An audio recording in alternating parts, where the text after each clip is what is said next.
In this video, why learn Portuguese? Imagine yourself chatting with locals in Lisbon's vibrant streets, negotiating business deals in Brazil's bustling cities, or visiting the far-flung colony of East Timor in Asia, all because you've mastered Portuguese. With over 260 million speakers worldwide and 1.5 million foreign residents in Portugal alone, Portuguese is a powerhouse language for expats, travelers, and professionals. In this video, we're breaking down why you should learn Portuguese, so let's dive in. Portuguese is the sixth most spoken language globally, and it's the official language in 9 countries, including Portugal, Brazil, Angola, and Mozambique. In Canada, over 450,000 people speak Portuguese at home, per Stats Canada, while the U.S. has 1 million Portuguese speakers per the U.S. Census Bureau.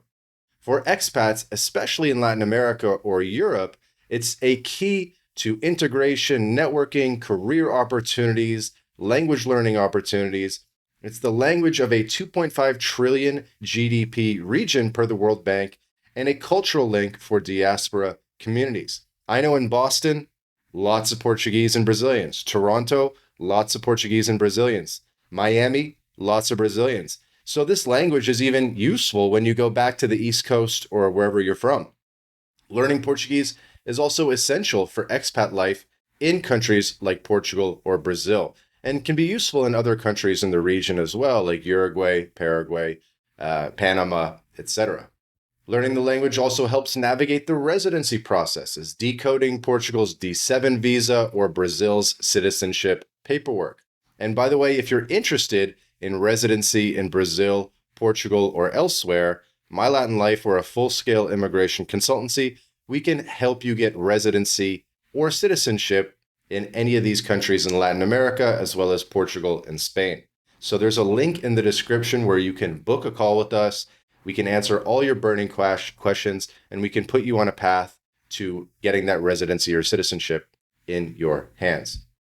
So back to the Portuguese language, travel across 9 countries becomes richer with Portuguese, from Portugal's Douro Valley to Mozambique's beaches. It unlocks authentic experiences like joining Carnival in Rio. Think about going to Carnival knowing Portuguese versus not knowing Portuguese. For expats, it bridges gaps, and it's going to allow you to speak to 260 million people. Imagine you combine English, Spanish, and Portuguese. Spanish gets you about 600 million people that you can speak with. Portuguese gets you about 300 million. Between the two of them, you've added close to 1 billion people that you can speak with. It's a safety net in emergencies or legal situations as well. If you're trying to travel the world, you're trying to travel to every country in the world, you're going to these countries anyway, knowing Portuguese is going to really help you get out of any kind of sticky situations, decode forms, interviews, reduce errors, negotiate leases, report issues, etc. Learning Portuguese also sharpens your mind and social life. A 2025 study shows how learning a foreign language can delay dementia by up to 4 years, where bilingualism boosts multitasking by 10%. Socially, expats in Portugal report 25% more local friends if they speak the language, and it's also fun. 20% of learners cite enjoyment, making it a rewarding pursuit. Learning a foreign language is a super rewarding thing to do. It's a very high ROI as well, especially with these Romance languages that really aren't that hard to learn. If you can invest 100 or 300 or 600 hours into the language, you're going to get really, really far. And again, Portuguese connects you to 260 million speakers on pretty much every continent in the world, connects you to a 2.5 trillion GDP region, and a culture shaping global trends. For expats, it's vital for residency. Portugal and Brazil require it for citizenship interviews as well. And it can be affordable or even free to learn with apps like Duolingo, with YouTube channels, with podcasts, so that you can reach conversational fluency in 6 to 12 months. I've made some tweets in the past about some of the podcasts I recommend in Portuguese. It depends if you're going for Brazilian Portuguese or Portugal Portuguese. And I'd recommend basically focusing on the local accent. Even Rio and Sao Paulo and different parts of Brazil have different accents. So whichever region of Brazil you're looking to live in or spend the most time in, that might be the one I'd focus on. I personally see in the media a mix of Sao Paulo and Rio accents.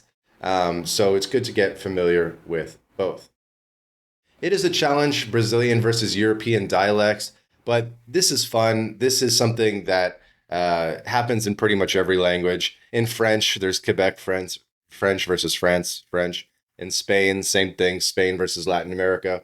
So Portugal and the Portuguese language has a similar dynamic, particularly similar to the Spain dynamic, where there's actually more speakers now in the Americas that there are in Europe. And so the American accent or dialect of the language has actually become arguably the most important dialect to use. So whichever dialect you choose to go with, listen to podcasts, get all the exposure that you can, buy a couple books off Amazon, and just put in a little bit of time every day. 5 to 30 minutes a day, staying consistent. It really, really goes a long way. It is a journey. It is going to take years, but you just got to stay consistent, do a little bit every day, and just keep it up. Me, even when I'm not in Brazil or in a Portuguese speaking region, I still have Portuguese podcasts on my playlist. I still do my best to keep up with the language, and it doesn't take much to keep flexing that muscle. So that's the complete guide to why you should learn Portuguese. From expat integration to career growth, it's a must-have skill. My top takeaway, I couldn't believe how many Portuguese speakers there are in Canada and the US, which really confirms that this is a lifelong skill. I remember I went to go shoot the ball at the park in the Massachusetts area, and it was all Brazilians at the park, and they barely spoke English. But because I was able to speak Portuguese, I was able to shoot the ball with them and have a great afternoon. If you found this video helpful, smash that like button, subscribe, and drop a comment with your favorite Portuguese learning tips. We'll see you in the next video.